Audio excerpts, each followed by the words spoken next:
Joe, what are some of the challenges of the Colts in their running game? They have two really good backs. They're doing a nice job. I think they put together their game plan in a good way. I mean, there's multiple formations, how they get the different run plays. You really have to be disciplined with your eyes and your gaps. What about their quarterback? He's a guy that this team has had some success against, and yet he's also a troublesome player. Yeah, now I know that we've played against him here before in the past, but this is a different team. Yeah. And I think right now he's playing with a lot of confidence. I mean, he plays with that swagger. You can see it. You can see the guys rally around him.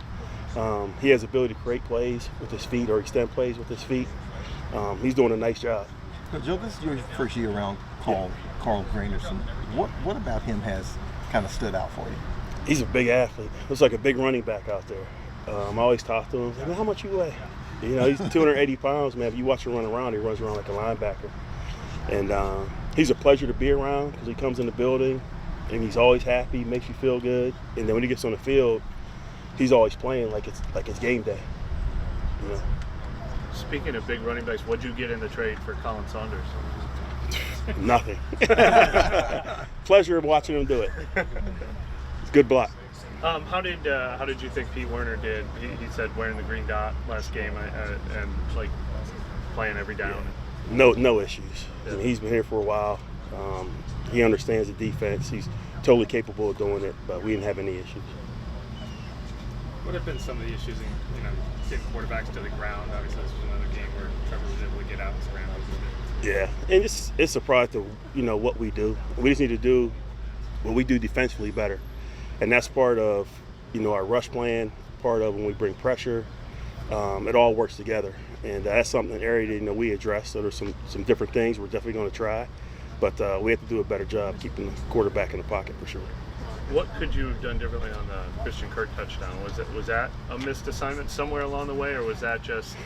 That was a good route. Yeah. That was a good route. Just we can get more guys to the body for him to run that far without anybody else getting him down.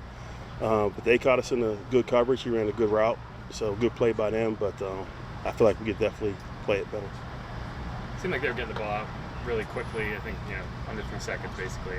Is that from a rush perspective? Is there really anything you can do beyond just get your hands up? Get your hands up, and that's where for the back end we want to be tight in coverage. Obviously based on the call. We want to try to buy time for the rush, but if they are getting the ball out quick, that's where we have to have multiple people running to the ball. And that's what we talk about gang tackling. This can't be one guy. Joe, you said the first PI penalty is on you earlier this year. Paulson's had a few of them, though. I mean, are they all? A few too many. Did you get the green light on all of them? Or No, obviously not. When I talk to those guys, I want them to be aggressive in coverage because that's what we are. We want to get up. We want to stay on the body.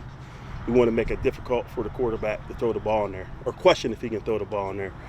With that, you're going to have some penalties, but the obvious ones where you're pulling and you're grabbing, those are the ones we have to eliminate.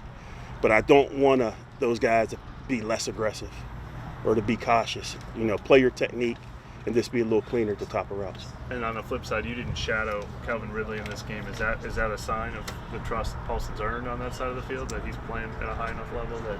I feel like we have a good group of corners, and for me, we can go left and right every game. That's a decision that we make, but we felt good about our matchups and what we were doing, so that's how we played it. It's luxury of having a guy like Paulson and Marshawn on the opposite when you're going against big physical guys like Amon-Ra St. Brown and Michael Pittman, who can also create after the catch. Yeah, no, it's good. I mean, you obviously want to have DBs that have length, that are physical players, and again, we had the luxury of having a couple of them. Alontae could do that as well. But it's a little bit easier because you're not as concerned about the one-on-one matchups, and things you need to do to try to create double teams. That's it. Thank you. That's it. All right, guys. Thank you, Joe.